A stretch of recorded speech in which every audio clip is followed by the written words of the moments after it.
దేవునికి స్తోత్రములు.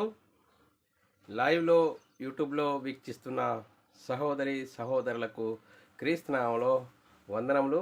మరి ప్రార్థన చేసుకుందాం పిల్లరా. పరలోకమందున్న మా తండ్రి, నీ ప్రియకుమారుడు యేసుక్రీస్తునామంలో కృతజ్ఞతాస్తుతులు స్తోత్రములు చెల్లించుకుంటున్నాం నాయన. ఇంతవరకు సజీవులుగా ఉంచి నీ కృపలో కాపాడుతూ భద్రపరుస్తూ నీ సజీవులుగా నీ సన్నిధిలోనికి నడిపించిన విధానం బట్టి కృతజ్ఞతాస్తుతులు స్తోత్రం చెల్లించుకుంటున్నాం నాయన.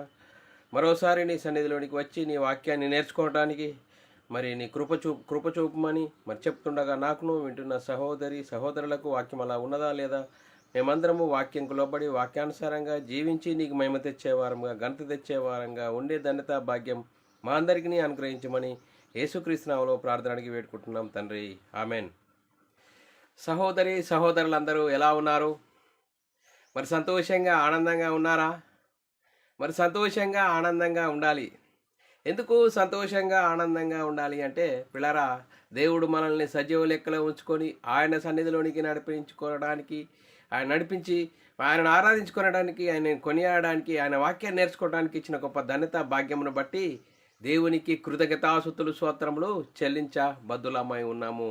సహోదరులమైన మనం ఒకరికొకరు వందనములు చెల్లించుకోవాలని బైబిల్లోని ఆత్మనియమము సూచిస్తుంది. ప్రిలారా, మరి అందరూ ఎలా ఉన్నారు? క్షేమంగా ఉన్నారా? మరి మీ చేరువలోనికి సోషల్ మీడియా ద్వారా మీ చేరువలోనికి వాక్యం తీసుకురావడానికి, మీతో వాక్యం పంచుకోవడానికి దేవుడిచ్చిన గొప్ప ధన్యత భాగ్యమును బట్టి దేవునికి కృతజ్ఞతాస్తుతులు స్తోత్రములు చెల్లించబద్దుడనై ఉన్నాను. ప్రిలారా, ఈరోజు చాలా అద్భుతమైన అంశము నేర్చుకుందాము. తండ్రి కుమార పరిశుద్ధాత్మ నామంలో బాప్తీసం పొందితే క్రైస్తవులు అవుతారా? మరి యేసుక్రీస్తు నామములో బాప్తీసము పొందితే క్రైస్తవులు అవుతారా అనే అంశము. ప్రిలారా, ఈ అంశము చెప్పబడుతుండగా ఒక వ్యక్తిని గురించి కానీ, ఒక సంస్థను గురించి కానీ, ఒక సంఘమును గురించి కానీ మాకే తెలుసు మీకెవరికి తెలియదు అనే ఉద్దేశంతో కాకుండా మరి బైబిల్లోని ఆత్మ సంబంధమైన సంగతులు ఏం చెప్తున్నాయి, మరి బైబిల్లోని లేఖనాలు ఏం చెప్తున్నాయి, ఆ లేఖనాలు ఇలా చెప్తున్నాయి అని బైబిల్లోని ఏది మాట్లాడినా లేఖన ఆధారంతో మాట్లాడడానికి, మరి క్రీస్తు ప్రేమములను బలవంతం చేయటం బట్టి మేము తెలుసుకున్న సర్వసత్యాన్ని అనేకులకు తెలియజేయడానికి దేవుడిచ్చిన గొప్ప ధన్యత భాగ్యమును బట్టి దేవునికి కృతజ్ఞతాస్తుతులు స్తోత్రములు చెల్లించబద్దుడనై ఉన్నాను. ప్రిలారా, మరి మీరందరూ ఎలా ఉన్నారు? క్షేమంగా ఉన్నారా? మరి వాక్యం నేర్చుకోవడానికి మీ హృదయాలను సరిదిద్దుకోవాల్సిన అవసరం ఎంతైనా ఉంది. ప్రిలారా, ఏది మాట్లాడినా లేఖనమే చెప్తుంది. ఆ లేఖనాలకు లోబడదాం. లేఖనాల ప్రకారంగా మన ఆత్మీయ జీవితంను కట్టుకుందాం. ప్రిలారా, ఈరోజు ప్రిలారా, తండ్రి కుమార పరిశుద్ధాత్మ నామంలో బాప్తీసం పొందితే క్రైస్తవులు అవుతారా? యేసుక్రీస్తు నామంలో బాప్తీసం పొందితే క్రైస్తవులు అవుతారా అనే అంశము. ప్రిలారా, మరి ఈ అంశమును ఎందుకు నేర్చుకోవాలి అనేది మనము ఆలోచన చేసినట్లయితే పిల్లరా, మరి నేటి క్రైస్తవ సమాజంలో అందరూ బాప్తీసం తీసుకుంటున్నారు. కానీ మరి బైబిల్ సిద్ధాంత ప్రకారంగా మరి బాప్తీసము తీసుకుంటే మరి ఏమి జరుగుతుంది? బాప్తీసంలో ఏం జరుగుతుంది?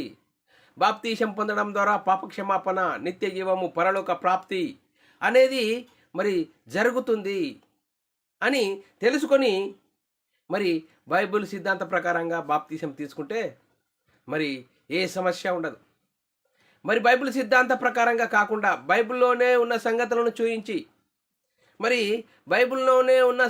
చూయించి అక్కడనే ఆగిపోయి ఇదే కరెక్టు, మరి యేసుక్రీస్తు మరణించి తిరిగి లేచిన తర్వాత చెప్పాడు ఇదే కరెక్టు, మరి అపోస్తలులు పరిశుద్ధాత్మను పొందుకున్న తర్వాత వారు ఏ నామంలో బాప్తీసం పొందుకోవాలని వారు సువార్తను ప్రకటించారు అని తెలియక బైబిల్ సిద్ధాంత ప్రకారంగా ఏది తీసుకుంటే బాప్తీసము బైబిల్ సిద్ధాంత ప్రకారంగా కరెక్టు, సరి అయినది అని తెలుసుకోలేక బైబిల్నే చూపెడుతున్నారు.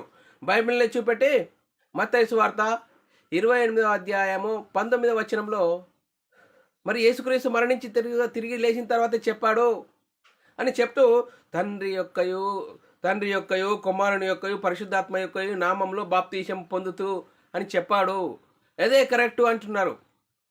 మరి ఆ యేసుక్రీస్తే శిష్యులకు పిలుచుకొని తండ్రి వాగ్దానము పొందు వరకు ఈ పట్టణంలోనే నిల్చుండి ఎక్కడికి వెళ్ళకుండా యెరూషలేము పట్టణంలోనే వెళ్ళకూడి అని చెప్పాడు. దానిని మనము దృష్టిలో ఉంచుకోవాలి ప్రియులారా. మరి ఉంచుకున్న తర్వాత మరి ఆ పరిశుద్ధాత్మ మీరు యెరూషలేము పట్టణంలో నిలిచి ఉండని చెప్పిన యేసుక్రీస్తు.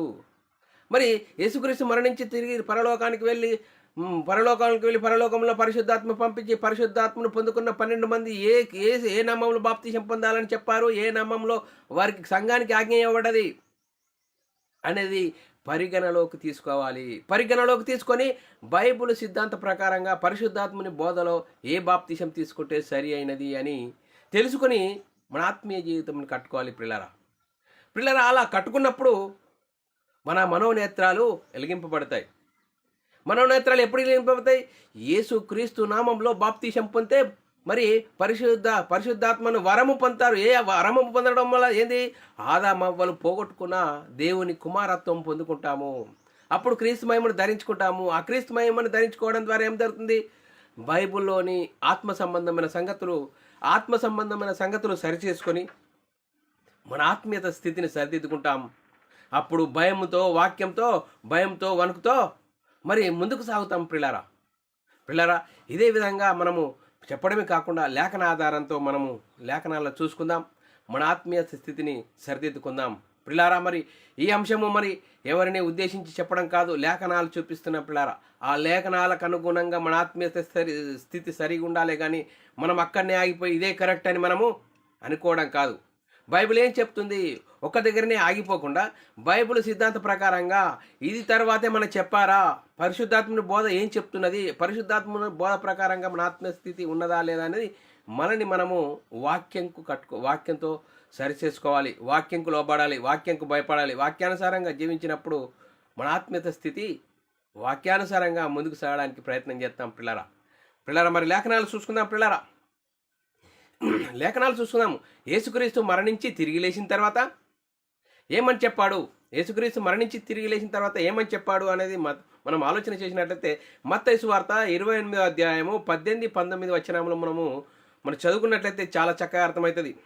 అయితే యేసు వారి యొద్దకు వచ్చి, ఎవరి యొద్దకు? శిష్యుల యొద్దకు వచ్చి, పరలోకమందును భూమి మీదను నాకు సర్వాధికారం ఇయ్యబడి ఉన్నది అని 29వ వచనం. కాబట్టి మీరు వెళ్ళి సమస్త జనులను శిష్యులుగా చేయుడి, తండ్రి యొక్కయు కుమారుని యొక్కయు పరిశుద్ధాత్మ యొక్కయు నామములోనికి బాప్తిసమిచ్చుచు. ఇక్కడ నామములలో అని మరి బహువచనం వాడలేదు, ఏకవచనము. నామములోనికి తండ్రి నామములు ఎవరు వచ్చారు? యేసుక్రీస్తు వచ్చాడు. యేసుక్రీస్తు నామములు ఎవరు వచ్చారు? పరిశుద్ధాత్మ వచ్చి సర్వసత్యంలోకి నడిపించాడు. మరి అంతేకాదు, మరి చెప్పి కూడా బాప్తీసం ఇచ్చుచు మీరు శిష్యులునిగా చేయుడని బాప్తీసం ఇచ్చుచు అని చెప్పాడు. చెప్పి మరి వీరు వెళ్ళారా? మళ్ళీ యేసుక్రీస్తు ఏమన్నా చెప్పాడా అనేది మనము ఆలోచన చేసినట్లయితే ఏమని చెప్పాడు? వెళ్ళమన్నాడు. మరి ఆ యేసుక్రీస్తు మళ్ళీ ఏమన్నాడు? ఆగండి, పట్టణంలోనే మీరు పైనుండి శక్తి పొందు వరకు ఆ పట్టణంలోనే నిలిచి ఉండండి అని చెప్పాడు. ఇది మనం పరిగణలోకి తీసుకోకూడదా? తీసుకోవాలి. లేఖనాలు ఏం చెప్తున్నాయి? మరి లేఖనాల ప్రకారంగా మన ఆత్మీయ స్థితి ఉన్నదా లేదా అని చూసుకోవాలి. లూకాసు వార్త 24వ అధ్యాయం 49వ వచనం చదువుకున్నట్లయితే చాలా చక్కగా మనం నెమ్మదిగా ఆలోచన చేయాలి. ఇదిగో నా తండ్రి వాగ్దానం చేసినది మీ మీదికి పంపుచున్నాను, మీరు పైనుండి శక్తి పొందు వరకు పట్టణంలోనే నిలిచి ఉండని వారితో చెప్పెను. చూడండి, మీరు పైనుండి తండ్రి వాగ్దానం పొందే శక్తి పొందుకున్న వరకు పట్టణంలోనే నిలిచి ఉండండి, వెళ్ళకండి అన్నాడు. వెళ్ళమన్నాడు, మరి వెళ్ళకండి అన్నాడు. మరి ఎప్పుడు మళ్ళీ చూడండి అంతేకాదు, అపొస్తలుల కార్యము 1వ అధ్యాయం 4వ వచనంలో కూడా చాలా చక్కగా రాయబడ్డది. దీన్ని మనము అర్థం చేసుకొని మరియు లేఖనాలను పరిగణలోకి తీసుకొని మన ఆత్మస్థితిని కట్టుకోవాలి. అపొస్తలుల కార్యం 1వ అధ్యాయం 4వ వచనంలో రాయబడిన లేఖనం చదువుకున్నట్లయితే, ఆయన వారిని కలుసుకొని, ఎవరిని కలుసుకొని? శిష్యులను కలుసుకొని ఇలాగూ ఆజ్ఞాపించెను. ఏమని? మీరు యెరూషలేము నుండి వెళ్ళక నా వలన వినిన తండ్రి యొక్క వాగ్దానము కొరకు కనిపెట్టుడి. చూడు, వాగ్దానము పొందును కనిపెట్టండి, ఆగండి అని చెప్పి చూడండి పిల్లరా. మరి పరిశుద్ధాత్మను ఎప్పుడు పొందుకున్నారు? చూడండి, యేసుక్రీస్తు మరణించి సమాధి చేయబడి 3వ రోజున తిరిగి లేచి పరలోకానికి వెళ్ళి పరలోకములో ఉన్న పరిశుద్ధాత్మని పంపించి ఆ పరిశుద్ధాత్మను పొందుకున్న 12 మంది పరిశుద్ధాత్మను పొందుకున్న 12 మంది ఎప్పుడు పొందుకున్నారు పరిశుద్ధాత్మ? పెంతుకొస్త పండుగ దినము వచ్చినప్పుడు అందరూ పరిశుద్ధాత్మతో నిండిన వారైరి. చూడండి పిల్లరా, పెంతుకొస్త పండుగ దినమున అందరూ పరిశుద్ధాత్మతో నిండిన వారైరి. అపొస్తలుల కార్యము 2వ అధ్యాయం 1వ వచనము, 4వ వచనము, 14వ వచనము చదువుకుందాం పిల్లారా. మనం నెమ్మదిగా చదువుకొని దీని లేఖనాలను మనం ఆలోచన చేసుకోవాలి, అర్థం చేసుకోవాలి పిల్లారా. పెంతుకొస్త పండుగ దినము వచ్చినప్పుడు అందరూ ఒక చోట కూడి ఉండిరి. అందరూ పరిశుద్ధాత్మతో నిండిన వారై ఆత్మ వారికి వాక్శక్తి అనుగ్రహించిన కొలది అన్య భాషలతో మాట్లాడసాగిరి. అన్య భాషలతో సువార్తను ప్రకటిస్తున్నారు. సువార్త ప్రకటిస్తున్నప్పుడు ఏం జరిగింది చూడండి పిల్ల. సువార్త ప్రకటిస్తున్నప్పుడు మొట్టమొదటిగా చూడండి పిల్లరా, అపొస్తలుల కార్యం 2వ అధ్యాయం 14వ వచనంలో అయితే పేతురు, చూడండి పిల్లరా, మొట్టమొదటిగా ప్రసంగించిన పేతురు గారు ఏం చెప్తున్నాడు? పరిశుద్ధాత్మను పొందుకున్న పేతురు గారు ఏమని చెప్తారు? అయితే పేతురు 11 కూడా, అటు చూడండి పిల్లలు, 12 మంది, ఆ 11 మందితో సహా ఆయన నిలిచుండి 11 కూడా లేచి బిగ్గరగా వారితో ఇట్లా నేను ఏమన్నాడు? యూదయ మనుషులారా, యెరూషలేములో కాపురమున్న సమస్త జనులారా, ఇది మీకు తెలియగాక చెవియొగ్గిన మాటలు వినుడి అని సువార్త ప్రకటిస్తున్నాడు. సువార్త ప్రకటిస్తూ చూడండి పేరా, అపొస్తలుల కార్యము 2వ అధ్యాయము 36 నుంచి 37, 38 వచనాలు చదువుకుంటే చాలా అద్భుతం పిల్లారా. మొట్టమొదటిగా పేతురు గారు ప్రసంగంలో మరి సంఘానికి ఇవ్వబడిన ఆజ్ఞను గురించి చెప్తున్నాడు. మీరు సిలువ వేసిన ఈ యేసునే దేవుడు ప్రభువుగాను క్రీస్తుగాను నియమించెను. ఇది ఇజ్రాయేలు వంశమంతయు రుడిగా తెలుసుకొనవలనని చెప్పెను. వారు ఈ మాటలు విని హృదయములో నొచ్చుకొని, చూడండి పిల్లల, సువార్తను ప్రకటిస్తున్నారు. సువార్తను ప్రకటిస్తూ సహోదరులారా, ఇజ్రాయేలీ వంశస్థులారా వినండి అంటే చెప్తూ సువార్తను ప్రకటిస్తున్నారు. మీరు సిలువ వేసిన ఈ యేసునే దేవుడు ప్రభువుగాను క్రీస్తుగాను నియమించెను. ఇది ఇజ్రాయిల్ వంశమంతా రుడిగా తెలుసుకునేవాళ్ళను అని. అంటే ఈ కొంతమంది ఏమనుకుంటున్నారు? ఇజ్రాయిల్లోకి చెప్పాడు, అన్య జనులకు చెప్పలేదు అని చెప్తున్నాడు. చూడండి పిల్లరా, ఎప్పుడండి చూడండి, ధర్మశాస్త్రం యేసుక్రీస్తు సిలువలో కొట్టివేశాడు. ఇక్కడ ఇజ్రాయిల్లో పెద్దరికం లేదు, ఎవరి పెద్దరికం లేదు. అందరూ యేసుక్రీస్తు యొద్దకు రావాలి, యేసుక్రీస్తు యొద్దకు వచ్చి యేసుక్రీస్తు దేవుని కుమారుడు, యేసుక్రీస్తు ప్రభు అని విశ్వసించి యేసుక్రీస్తు నామములో బాప్తిసం పొందాలని ఆజ్ఞ ఇస్తున్నారు. పేతురు గారు చూడండి పిల్లరా, వారు ఈ మాటలు విని హృదయంలో నొచ్చుకొని, సహోదరులారా మేమేమి చేతుమని పేతురును కడమ అపొస్తలులను అడగగా, చూడండి పిల్లరా, మరి పేతురు గారు ఏమని చెప్తున్నారు? ఇక్కడ చాలా చక్కగా మనం అర్థం చేసుకోవాలి పిల్లరా. ప్రతి వాడు యేసుక్రీస్తు నామములో బాప్తిసం పొందండి అని చెప్తున్నాడు. కానీ ఇక్కడ మరి పేతురు గారు ప్రతి వాడు తండ్రి యొక్కయో కుమారుని యొక్కయో పరిశుద్ధాత్మ యొక్క నామంలో బాప్తిసం పొందుడు అన్నాడా? ఎందుకనలేడు? చూడండి పిల్లరా, బైబిల్ గ్రంథంలో మత్తయి సువార్త 28వ అధ్యాయం 19వ వచనంలో తండ్రి యొక్కయో కుమారుని యొక్కయో పరిశుద్ధాత్మ యొక్క నామంలో మీరు వెళ్ళి శిష్యులను చేయుండి అని చెప్పాడు యేసుక్రీస్తు. ఆ యేసుక్రీస్తే మీరు ఆగండి, ఆ పట్టణంలో నిల్చుండి, తండ్రి వాగ్దానం పొందు వరకు మీరు ఎక్కడికి వెళ్ళకండి అన్నాడు. ఆ వాగ్దానం ఎప్పుడు పొందుకున్నారు? పెంతుకొస్త పండుగ దినమున పరిశుద్ధాత్మతో నిండుకున్న వారై పరిశుద్ధాత్మను పొందుకున్న మరి పేతురు గారు ఏం చెప్తున్నాడు? యేసుక్రీస్తు నామములో మీరు బాప్తిసం పొందండి సంఘానికి ఆజ్ఞ ఇవ్వబడ్డది.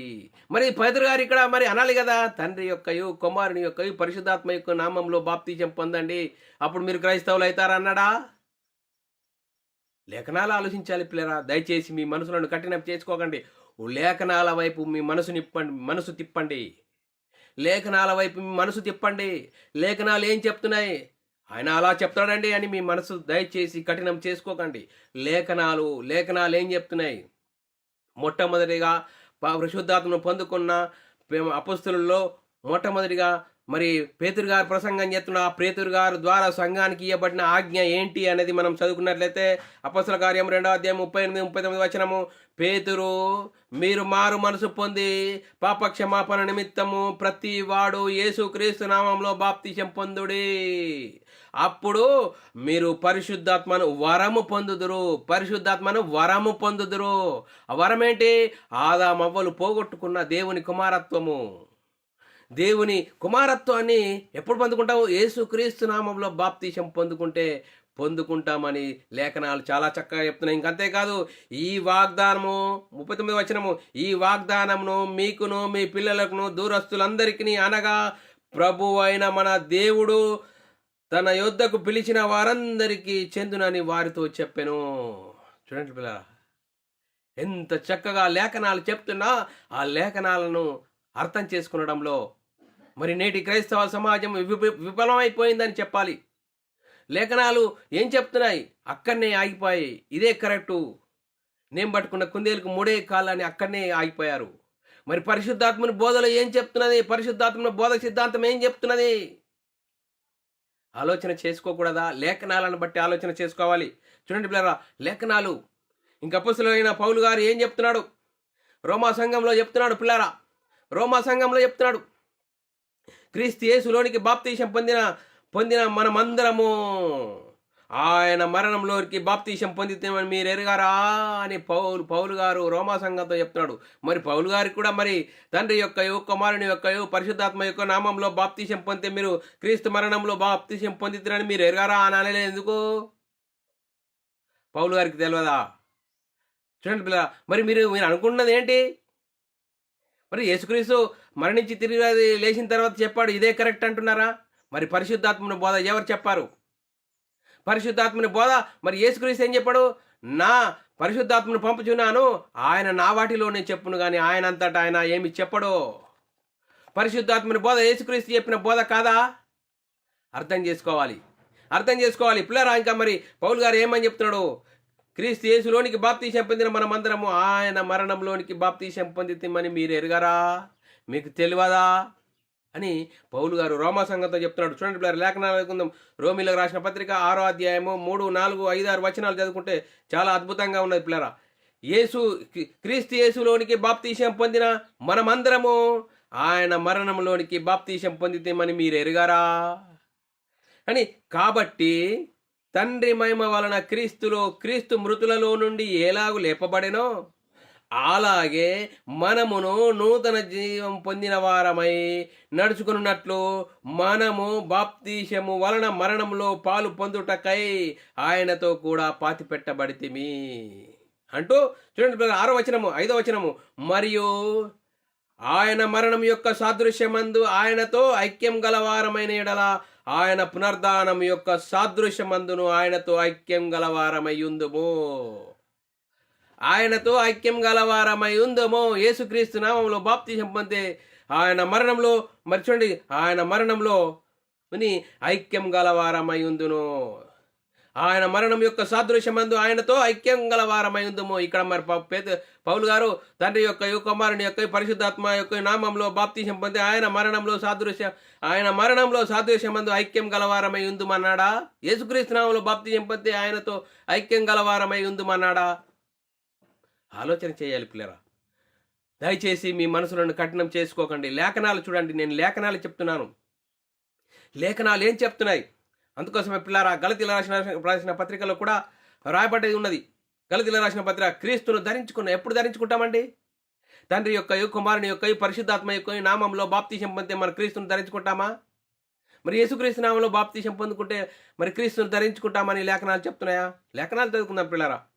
గలతీయుల రాసిన పత్రిక 3వ అధ్యాయము 27, 28 వచనాలు చదువుకున్నట్లయితే, క్రీస్తులోనికి బాప్తిసం పొందిన మీరందరూ క్రీస్తును ధరించుకొని ఉన్నారు. మరి ఇక్కడ మరి పౌలు గారు మరి అక్కడ యేసుక్రీస్తు చెప్పిన మాట ఇక్కడ ఎందుకు అప్లై చేయలేదు? మరి పరిశుద్ధాత్మని బోధ యేసుక్రీస్తు బోధ కాదా?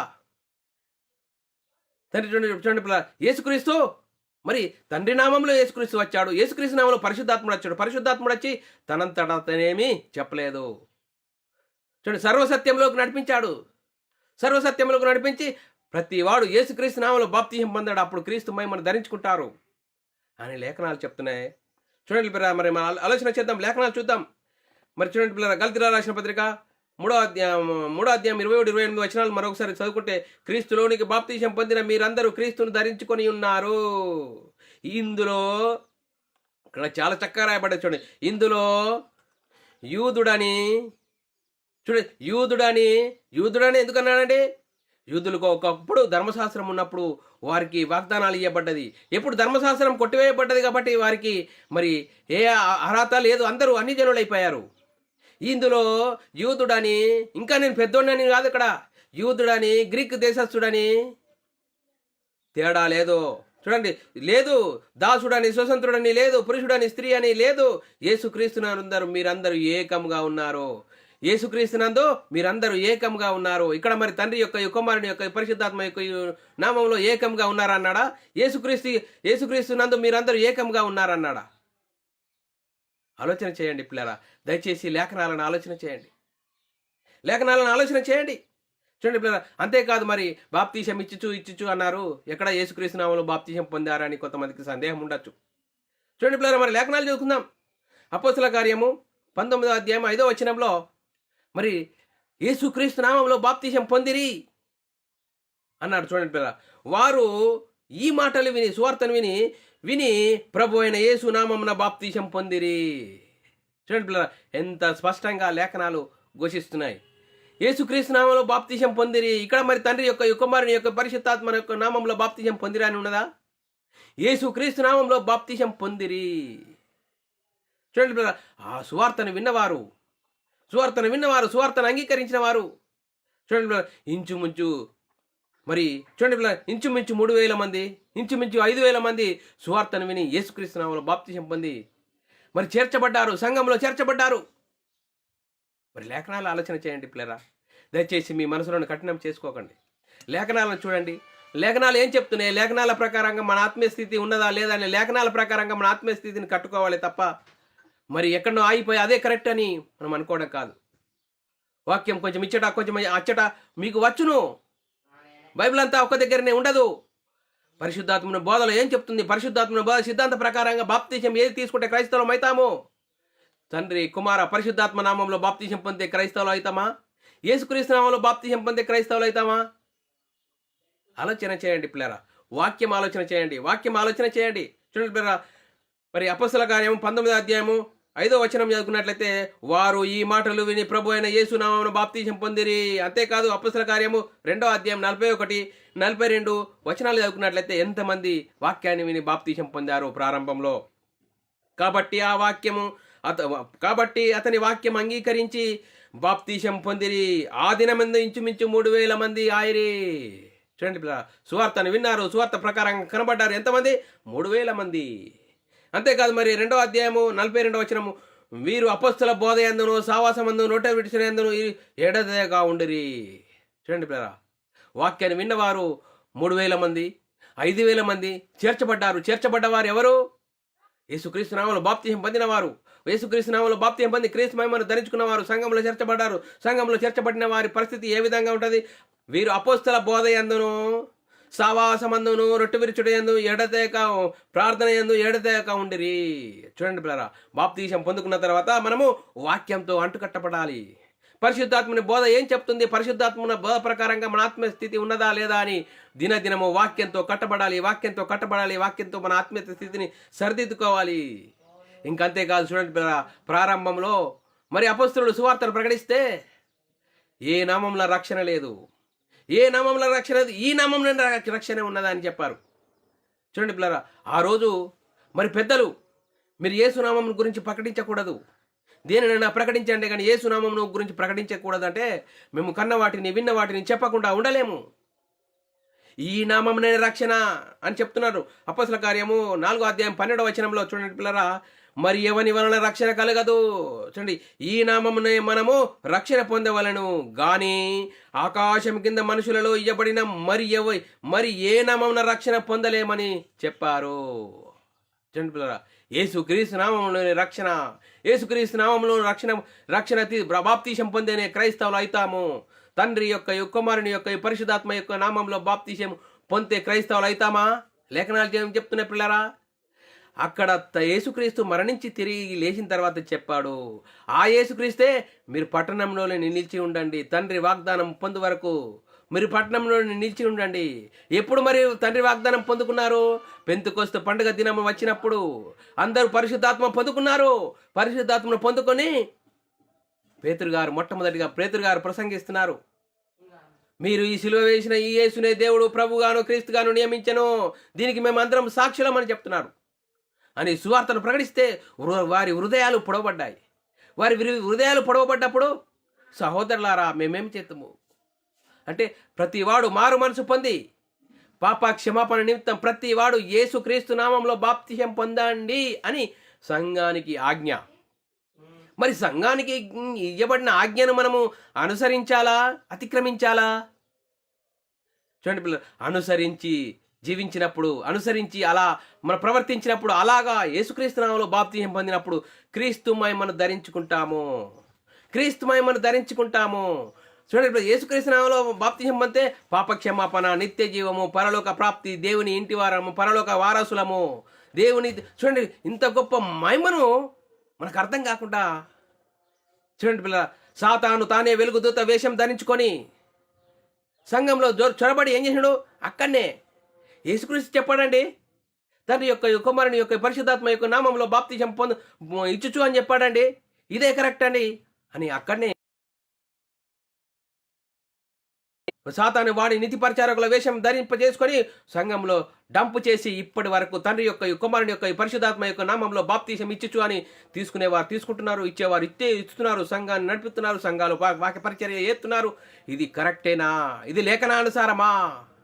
మరి పరిశుద్ధాత్మని బోధలో మొట్టమొదటిగా పేతురు గారు ప్రసంగం చేస్తూ ప్రతి వాడు పాప క్షమాపణ నిమిత్తం యేసుక్రీస్తు నామంలో బాప్తిసం పొందాలని ఎందుకు సంఘానికి ఇవ్వబడిన ఆజ్ఞను ఎందుకు అర్థం చేసుకుంటలేరు? సంఘానికి ఎందుకు మరి ఇవ్వబడిన ఆజ్ఞను ఎందుకు అనుసరించట్లేదు? మరి యేసుక్రీస్తు నామంలో బాప్తిసం పొందే పాప క్షమాపణ, నిత్య జీవము, పరలోక ప్రాప్తి, ఇంత గొప్ప భాగ్యాన్ని అర్థం కాకుండా నేటి క్రైస్తవ సమాజాన్ని బైబిల్ సిద్ధాంత ప్రకారంగా కాకుండా అక్కడనే ఆగండి ఇదే కరెక్టు అని అనేకులను నిత్య నరకానికి నడిపిస్తున్నారే. పరిశుద్ధాత్మని బోధలో ఏం చెప్తున్నది? మరి పౌలు గారు చెప్తున్నాడు, క్రీస్తులోనికి బాప్తిసం పొందిన మీరందరూ క్రీస్తు మహిమను ధరించుకున్నారు, మీరు ఎరగారా అంటున్నాడు పౌలు గారు. చూడండి పిల్లరా, ఇంత గొప్ప భాగ్యము, ఇన్ని వాక్యాలు ఉన్నా కూడా మేము ఇక్కడనే ఉంటామని చాలామంది వారి మనసులను కఠినం చేసుకుంటున్నారు. చాలామంది మేము ఇన్ని సంవత్సరాల సేవ చేసి ఇది తెలియకుంటే మేము వారి ముంగట తక్కువ వారం అయిపోతామేమో అంటున్నారు. కానీ వాక్యంకు లోబడాలండి, పరిశుద్ధాత్మని బోధకు లోబడాలి. ఏటికి ఎదురు ఇడినా మనము బతకచ్చు, కానీ వాక్యానికి ఎదురుతే బ్రతకలేమండి. చూడండి పిల్లలు, పరిశుద్ధాత్మని బోధకును అతిక్రమించకూడదు, పరిశుద్ధాత్మను బోధకు లోబడాలి, వాక్యంకు లోబడాలి. చూడండి పిల్లరా, ఎంత భయంకర పరిస్థితి. ఎందుకంటే పిల్లరా, ఇలాంటి పరిస్థితిలో నేను కొన్ని సంవత్సరాలు ఉన్నాను. తండ్రి కుమార పరిశుద్ధాత్మ నామాలు బాప్తిసం పొంది కొన్ని సంవత్సరాలు ఉన్నాను. అపొస్తలుల కార్యం చదువుతున్నప్పుడు ప్రతి వాడు యేసుక్రీస్తు నామములో బాప్తిసం పొందాలి అని లేఖనము అక్కడ ఆగాను, చూశాను. ఇంక బైబిల్ అంతా చదువుతా ఉంటే యేసుక్రీస్తు నామములో బాప్తిసం పొందాలి అని మరి అపొస్తలులు రాసిన పత్రికలలో ఉన్నది. చూడండి, రోమీల రాసిన పత్రిక, గలతీయుల రాసిన పత్రిక చాలా ఉన్నదండి. యేసుక్రీస్తు నామములో బాప్తిసం పొందితే అప్పుడు క్రీస్తు మహిమను ధరించుకుంటావు. చూడండి పిల్లరా, మరి పరిశుద్ధాత్మను వరం ఎప్పుడు వస్తుందండి? యేసుక్రీస్తు నామములో బాప్తిసం పొందితే పరిశుద్ధాత్మను వరం వస్తుంది. ఆ వరం వల్ల ఏమవుతుంది? ఆదాము అవ్వలు పోగొట్టుకున్నా దేవుని కుమారత్వం పొందుకుంటామండి. ఇంత గొప్ప భాగ్యం పొందుకున్న నేను తెలుసుకున్నదాన్ని అనేకులకు తెలియజేయడానికి దేవుడు నాకు ఇచ్చిన గొప్ప భాగ్యాన్ని మీ అందరికీ మీ చెరువులోనికి వాక్యం తీసుకురావడానికి, పిల్లరా మీ చెరువులోనికి వాక్యం తీసుకురావడానికి వాక్యాన్ని వినండి, వ్యక్తులను చూడకండి, వాక్యాన్ని చూసి మరి పరిశుద్ధాత్మను వరం ఎప్పుడు పొందుతాము? యేసుక్రీస్తు నామములో బాప్తిసం పొంది పరిశుద్ధాత్మను వరం పొందుతాము. పరిశుద్ధాత్మను వరం పొందడం వల్ల ఏమైతే? ఆదాము అవ్వలు దేవునితో సావాసం పోగొట్టుకున్నారు, దేవుని కుమారత్వం పోగొట్టుకున్నారు. ఆ కుమారత్వాన్ని పొందుకుంటాము, దేవుని ఇంటి వారం అవుతాము, పరలోక వారసులం అవుతాము. చూడండి పిల్లరా, ఇంత గొప్ప భాగ్యాన్ని మనము అర్థం చేసుకొని జీవించినప్పుడు అద్భుతం ప్రియులారా. అందుకోసమే ప్రియులారా, ఇలాంటి జీవితం కలిగి నేను వాక్యాన్ని ప్రకటిస్తున్నాను. మరి అర్థం చేసుకోండి. మీరు కూడా అర్థం చేసుకొని వాక్యానుసారమైన జీవితం జీవించండి. జీవించి మనమందరము దేవునికి మహిమ తెచ్చేవారంగాను, దేవునికి ఘనత తెచ్చేవారంగా ఉండాలి తప్ప ఇంకా మరి యేసుక్రీస్తు చెప్పాడండి అని ఇంత వాక్యం విన్నా కూడా యేసుక్రీస్తు చెప్పింది కరెక్టే అండి, యేసుక్రీస్తు మరణించి తిరిగి లేచిన తర్వాత చెప్పాడండి. మరి అపొస్తలులు చెప్పింది ఎవరి బోధండి? అపొస్తలులు చెప్పారండి. మరి యేసుక్రీస్తు చెప్పాడు, నేను పరిశుద్ధాత్మను పంపిస్తాను. ఆ పరిశుద్ధాత్మన ఆయనంతటా ఆయన ఏం చెప్పుకోడు, నా వాటిలో నుండే మీకు బోధించును, నా వాటిలో నుండి కొన్ని మీకు బోధించును. మరి పరిశుద్ధాత్మని బోధలో ఏమని చెప్తున్నారు? యేసుక్రీస్తు నామములో బాప్తీసం పొందాలి, సంఘానికి ఇవ్వబడిన ఆజ్ఞను అనుసరించాలి పిల్లరా. ఆ ఆజ్ఞను అనుసరిస్తే అద్భుతం పిల్లరా, అద్భుతం పిల్లరా. అందుకోసమే అపొస్తలులు మరి యేసుక్రీస్తు నామములో బాప్తీసం తీసుకొని పరిశుద్ధాత్మ పొందుకున్న వారు ఏమని ప్రకటించారు? యేసుక్రీస్తు మరణ సమాధి పునరుద్ధానం గురించి ప్రకటించారు. యేసుక్రీస్తు మరణ సమాధిని పునరుద్ధానం గురించి ఎందుకు ప్రకటించారు? యేసుక్రీస్తు మరణ సమాధిని గురించి వినుట వలన విశ్వాసం కలుగు, వినుట యేసుక్రీస్తు మాటను బట్టే కలుగును. ఈరోజు సంఘాలలో యేసుక్రీస్తు మరణించడం తర్వాత ఏం జరుగుతుంది? పాపక్షమాపణ, నిత్య జీవం, పరలోక ప్రాప్తి, దీని గురించి ప్రకటించట్లేదు. ధర్మశాస్త్ర సంబంధమైన చరిత్రలు చెప్తున్నారు, ఉపమానాలు చెప్పి కాలం గడిపి ఆమెనంటున్నారే. కానీ యేసుక్రీస్తు మరణించడం ద్వారా ఏం జరిగింది? యేసుక్రీస్తు ఎలా వచ్చాడు? నీలాంటి నాలాంటి శరీరం ధరించుకొని దేవుడు తన సొంత కుమారుని పాప శరీరాకారంతో పంపి ఆయన శరీరంలో పాపమునకు శిక్ష విధించను. చూడండి, యేసుక్రీస్తు మరణించి సమాధి చేయబడి 3వ రోజున తిరిగి పరలోకానికి వెళ్ళి పరలోకంలో పరిశుద్ధాత్మను పంపించి ఆ పరిశుద్ధాత్మను పొందుకున్న 12 మంది ఏమని ప్రకటించారు? ఈయన రక్షణ, ఆరిన నెల మీద ఎక్కడ రక్షణ లేదు, యేసుక్రీస్తు నామములోనే రక్షణ అని చెప్పారు. చూడండి పిల్లరా, యేసుక్రీస్తు నేనే మార్గం, నేనే జీవము, నా ద్వారా తప్ప తండ్రి యొద్దకు ఎవరు చేరలేడు. చూడండి పిల్లరా, లేఖనాలు ఏ విధంగా మనకు ఘోషిస్తున్నాయి. లేఖనాలను మనము అర్థం చేసుకోలేమా? లేఖనాలకు లోబడలేమా? లేఖనాల ప్రకారంగా మనం జీవించలేమా? కాదండి, మేము 50 సంవత్సరాలు అయిందండి, మాకు 100 సంఘాలు ఉన్నాయండి, మేము ఇంతవరకు ఇది ఇలా ఇస్తే మమ్మల్ని ఇంతవరకు తెలియదేమో అంటారండి. వాక్యంకు లోబడాలండి. మనం పరలోకం చేరాలంటే వాక్యంకు లోబడాలండి, ఆత్మనియమంకు లోబడాలండి. ఆత్మానుసారంగా జీవించినప్పుడే మనం క్రీస్తు మహిమను ధరించుకుంటాము. క్రీస్తు మహిమను ధరించుకున్నప్పుడు ఈ లోక సంబంధమైన వాటిని మనం చూడలేము. శరీరాశ, నేత్రాశ, జీవడ్డమ్మని చూపెడతాడు సాతాను సూయించి మేడ మీద మేడగట్టు, కారు మీద కారు కొను, ఈ లోక సంపదలను సంపాదించుకో, యేసుక్రీస్తు నమ్ముకుంటే ఈ లోక సంపదలన్నీ కలుగుతాయని చెప్పు, ఇలాగనే అనేకులను నడిపించు అని సాతాను అనేకులను వాడుకుంటున్నాడు. వాడి పరిచారకులు, నీతి పరిచారకులు వేసుకున్నాడు. వాడు డంపు చేసేసినాడు. వాడు అనేకులను నిత్య జీవం వైపు ఆలోచించట్లేదు. నిత్య జీవం వైపు ఆలోచించకుండా నిత్య నరకం వైపే బైబిల్నే చూపెడుతున్నాడు. ధర్మశాస్త్రం అనుసరించిన జీవిత చరిత్రలు చెప్తూ ఉపమానాలు చెప్పి కాలం గడిపి ఆమెనని. మరి చూడండి పిల్లరా, ఎంత భయంకరమైన మోసం. పరిశుద్ధాత్మని బోధలు బైబిల్ బోధ సిద్ధాంత ప్రకారంగా యేసుక్రీస్తు నామములో బాప్తీసం పొందే క్రైస్తవులం అవుతాము. క్రీస్తు మహిమను ధరించుకుంటాము. తండ్రి, కుమార, పరిశుద్ధాత్మ నామంలో బాప్తీసం పొందే క్రైస్తవులు అవుతామా? బైబిల్ ఏం చెప్తుంది? ఇంతవరకు లేఖనాలు వింటున్నాం, మనము ఏం అర్థం చేసుకున్నాము? తండ్రి, కుమార, పరిశుద్ధాత్మ నామంలో బాప్తీసం ఇయ్యండి అని ఇచ్చుచు అన్నాడు. ఎక్కడైనా బైబిల్ గ్రంథంలో తండ్రి యొక్క కుమారుని యొక్క పరిశుద్ధాత్మ యొక్క నామంలో బాప్తీసం ఇచ్చినట్లే కానీ తీసుకున్నట్లుగా ఆధారాలు ఉన్నాయా? లేవండి. మరి లేకుంటే మరి లేని దాన్ని మీరు ఎందుకు చేస్తున్నారండి? ఇదే కరెక్ట్ అని సాతాను మనల్ని భ్రమపరిచి అనేకులను మోసం చేస్తున్నాడు. అందుకోసమే క్రైస్తవ సమాజం చాలా భయంకరమైన పరిస్థితిలో ఉన్నది. అందుకోసమే ప్రియులారా, మేము తెలుసుకున్నాం ప్రియులారా, క్రీస్తు మమ్మల్ని బలవంతం చేయడం బట్టి మేము తెలుసుకున్నది మీ చెరువులోనికి రావడానికి దేవుడిచ్చిన గొప్ప ధన్యతను బట్టి దేవునికి కృతజ్ఞతాస్తుతులు స్తోత్రం చెల్లించబద్ధుడనై ఉన్నాను. ప్రియులారా, వాక్యాన్ని చూడండి.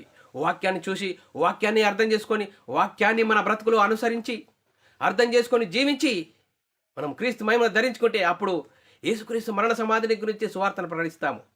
వాక్యం సువార్తని కలిపి చెరిపే అవసరాలు ఉండయి. ఇప్పుడు కలిపి చెరిపే బోధ ఎవరు చేస్తారు? సాతాను వాడుకుంటాడు. నువ్వు బోధకుడవే, నీకు తక్కువ పరలోకం ఎవరికి లేదు అని వాడు సాతాను అనేకులను భ్రమపరుస్తాడు. భ్రమపరిచి ఈరోజు చూడండి పిల్లరా, యేసు నమ్మండి అన్నీ మీకు కలుగుతాయి. యేసు నమ్మండి మీకు సర్వ రోగాలు పోతాయి. మీకు సమస్యల యేసుక్రీస్తు దగ్గరకు రండి. యేసుక్రీస్తు ఎదుగుతే ఈ లోక సంబంధమైన ఈ ఆశీర్వాదాల ఆత్మ సంబంధమైన ఆశీర్వాదం. నేను మనమై ఉన్న ఆత్మ నిత్య నరకానికి జోగాడుతున్న మనల్ని, పాపానికి జోగాడుతున్న మనల్ని, నరకానికి జోగాడుతున్న మనల్ని క్రీస్తు ద్వారా, క్రీస్తు మహిమలో, మరి క్రీస్తు యేసుక్రీస్తు నామంలో బాప్తిసం పొంది, యేసుక్రీస్తు దేవుని కుమారుడు, యేసుక్రీస్తు ప్రభు అని విశ్వసించి యేసుక్రీస్తు నామంలో బాప్తిసం పొంది అప్పుడు క్రీస్తు మహిమను ధరించుకుంటావు. క్రీస్తు మహిమను పొందుకున్న అపొస్తలులు దేని గురించి ప్రకటించారండి? యేసు క్రీస్తు మరణ సమాధిని పునరుద్ధానం గురించే ప్రకటించారు. అపొస్తలుల బోధ యందును, సహవాసమందును, రొట్టె విరుచుట యందును వారు ఏం చేశారు? సువార్తను ప్రకటించారు. అపొస్తలు ప్రవక్తలు వేసిన పునాది మీద కట్టబడాలి. అపొస్తలు ప్రవక్తలు దేని గురించి ప్రకటించారు? యేసుక్రీస్తు మరణ సమాధి పునరుద్ధానం గురించి ప్రకటించారు. ఆ మరణ సమాధిని గురించి ఎందుకు ప్రకటించారు? చూడండి, సువార్తలో ఉంది దేవుని శక్తి. దేవుని శక్తి ఏం చెప్తుంది? నేను మనమై ఉన్న ఆత్మను రక్షింపజేస్తుంది. నేను మనమై ఉన్న ఆత్మను రక్షింపజేస్తుంది. యేసుక్రీస్తు నమ్ముకుంటే ఏం లాభం అండి? యేసుక్రీస్తు నమ్ముకుంటే మనలందరి తండ్రి యొద్దకు తీసుకెళ్ళడానికి యేసుక్రీస్తు వచ్చాడండి. యేసుక్రీస్తు శిలువలో మరణించాడండి. శిలువలో రక్తం కార్చాడు. నీకోసం నా కోసం రక్తం కార్చాడండి. కార్చిన రక్త ద్వారాల ద్వారా నేను పాపినని నా పాపాలను ఒప్పుకొని యేసుక్రీస్తు దేవుని కుమారుడు, యేసుక్రీస్తు ప్రభు అని విశ్వసించి అప్పుడు నువ్వు యేసుక్రీస్తు నామములో బాప్తిసం పొంది క్రీస్తు మహిమను ధరించుకుంటావు. అద్భుతం! దేవుని కుమారులము, దేవుని ఇంటి వారం, దేవుని వారసులము, పరలోక వారసులము. ఇంత గొప్ప వాక్యమును మనకు అర్థం కాకుండా మన నేత్రాలకు గుడితనం కలిగేసి నువ్వు బైబిల్లో పట్టుకో. నీకు దక్క పరలోకం ఎవరికి లేదు. నీకు 100 సంఘాలు ఉన్నాయి, నీకు 1000 మంది ఫాలోవర్ ఉన్నారు అంటున్నాడు. నువ్వే ఇదే కరెక్ట్ అని బైబిల్లో చూపెడుతున్నాడు. బైబిల్లోను ధర్మశాస్త్ర సంబంధమైన చరిత్రలు, ఉపమానాలు చెప్పి మరి యేసుక్రీస్తు మరణించడం ద్వారా ఏం జరిగింది? చూడండి, యేసుక్రీస్తు మరణం నిరర్థకం చేసి జీవమును, అక్షయతను సువార్త వలన వెలుగులోనికి తీసుకొచ్చిన ఆ సువార్తను ప్రకటించడం లేదు. సువార్తలో ఉంది దేవుని శక్తి. దేవుని శక్తి ఏం చేస్తుంది? నేను మనమై ఉన్న ఆత్మను రక్షింపజేస్తుంది. అది చెప్పకపోగా చూడండి ఎంత భయంకరమైన పరిస్థితి. మరి యేసుక్రీస్తు మరణించిన తర్వాత లేచి చెప్పాడండి, తండ్రి కుమార పరిశుద్ధాత్మ నామంలో బాప్తిసం ఇచ్చు అన్నారండి. అవునండి, ఆ యేసుక్రీస్తే మళ్ళీ చెప్పాడండి, మీరు పట్టణంలో నిలిచి ఉండండి, తండ్రి వాగ్దానం పొందు వరకు ఎక్కడికి వెళ్ళొద్దండి. తండ్రి వాగ్దానం ఎప్పుడు పొందుకున్నారండి? పెంతెకొస్తు పండుగ దినం పరిశుద్ధాత్మను పొందుకున్న తర్వాత పరిశుద్ధాత్మను పొందుకున్న వారు ఏమని చెప్పారండి? సంఘానికి ఏమని ఆజ్ఞాపించారు? అపొస్తలుడైన పేతురు గారు ఏమని చెప్తారు? ప్రతి వాడు మీరు శిలువ వేసిన ఈ యేసునే దేవుడు ప్రభుగాను క్రీస్తుగాను నియమించాడు. ఇది ఇజ్రాయేలు వంశమంతా రుడిగా తెలుసుకునే వాళ్ళని చెప్పి ప్రతి వాడు యేసుక్రీస్తు నామములో బాప్తిసం పొందాడు. అప్పుడు వారు పరిశుద్ధాత్మను వరము పొందుదురు. ఆ పరిశుద్ధాత్మను వరం ద్వారా ఆదమవ్వలు పోగొట్టుకున్న దేవుని కుమారత్వము పొందుకుంటామండి. అప్పుడు క్రీస్తు మహిమను ధరించుకుంటామండి. క్రీస్తు మహిమను ధరించుకున్న మనం కూడా అపొస్తలుల మాదిరిగా యేసుక్రీస్తు మరణ సమాధిని పునరుద్ధానం గురించే సువార్తను ప్రకటిస్తాం. సువార్తను ప్రకటించాలి. సువార్తను ప్రకటించే భారము, బాధ్యత ప్రతి క్రైస్తవుడి మీద ఉన్నది. సువార్తను ప్రకటించాలి. సువార్తను కరిపి చెప్పకూడదు. సువార్తను ఈరోజు ఏం చెప్తున్నారు? ఇతరుల విశ్వాసాలపై సువార్తను కలిపి చెప్తున్నారు. చూడండి, యేసుక్రీస్తు మరణ సమాధిని సువార్తనే ప్రకటించి సర్వలోకానికి వెళ్ళి సర్వ సృష్టికి సువార్తను ప్రకటించండి. సువార్తనే ప్రకటించండి. ఏది ప్రకటించినా అది దుర్వార్త అవుతుంది. వాక్యంలో కలిపి చెరిపిన బోధలు చాలా అనేకంగా ఉన్నాయి. చూడండి, సువార్తను ప్రకటించాలి. ఆ సువార్తలో దేవుని శక్తి ఉంది. దేవుని శక్తి నేను మనమై ఉన్న ఆత్మను రక్షింపచేస్తుందండి. అందుకోసమే తండ్రి కుమార పరిశుద్ధాత్మ నామంలో బాప్తిసం పొంది క్రైస్తవులు అవుతామా? యేసుక్రీస్తు నామంలో బాప్తిసం పొంది క్రైస్తవులు అవుతామా? లేఖనాలు ఏం చెప్తున్నాయి? చూడండి పిల్లలు, పరిశుద్ధాత్మ బైబిల్లోని బైబిల్ సిద్ధాంత ప్రకారంగా యేసుక్రీస్తు నామంలో బాప్తిసం పొందే క్రైస్తవులు అవుతామని మరి అపొస్తలులు బాప్తిసం పరిశుద్ధాత్మను పొందుకున్న తర్వాత వారు బోధించిన బోధ, సంఘానికి ఇవ్వబడిన ఆజ్ఞను బట్టి ప్రతి వాడు యేసుక్రీస్తు నామంలో బాప్తిసం పొందినప్పుడు క్రీస్తు మహిమను ధరించుకుంటారు. చూడండి పిల్లలు, ఇంత గొప్ప భాగ్యాన్ని మనకు అర్థం కాకుండా చూడండి భయంకరమైన పరిస్థితిలో నేటి క్రైస్తవ సమాజం ఉంది. అందుకోసమే క్రీస్తు ప్రేమ మమ్మలను బలవంతం చేయడం బట్టి మేము తెలుసుకున్నది అనేకులకు తెలియజేయాలి. మీ చెరువులోనికి ఫేస్బుక్ ద్వారా, యూట్యూబ్ ద్వారా మీ చెరువులోనికి వస్తుంది. వాక్యాన్ని పరిశీలన చేయండి, వ్యక్తులను కాదు. వాక్యాన్ని పరిశీలన చేయండి. రేపేమి సంభవిస్తుందో నీకు తెలియదు, నాకు తెలియదు. ఇంతలో కనబడి అంతలో మాయమైపోయి ఆవిరి లాంటి మన జీవితాలు. చూడండి పిల్లరా, ఏంటి చూడండి, ఏమి ఉదయం నుంచి రాత్రి పడుకునేంత వరకు బిజీ ఈ లోకాన్ని సంపాదించాలి, అనుభవించాలని శరీరము తొలగిస్తున్నది. కానీ నేను మనమై ఉన్న ఆత్మ నువ్వు రక్షించుకున్న మనము వాక్యానుసారంగా జీవించడానికి అవకాశం ఉంటుంది. పిల్లరా, ఏ విధంగా ఉన్నాం? మనం వాక్యానుసారంగా జీవిస్తూ ముందుకు సాగవలసిందిగా క్రీస్తు ప్రేమను బట్టి బతిమాలుకొచ్చున్నాను. అందరికీ వందనములు, దేవునికి స్తోత్రాలు.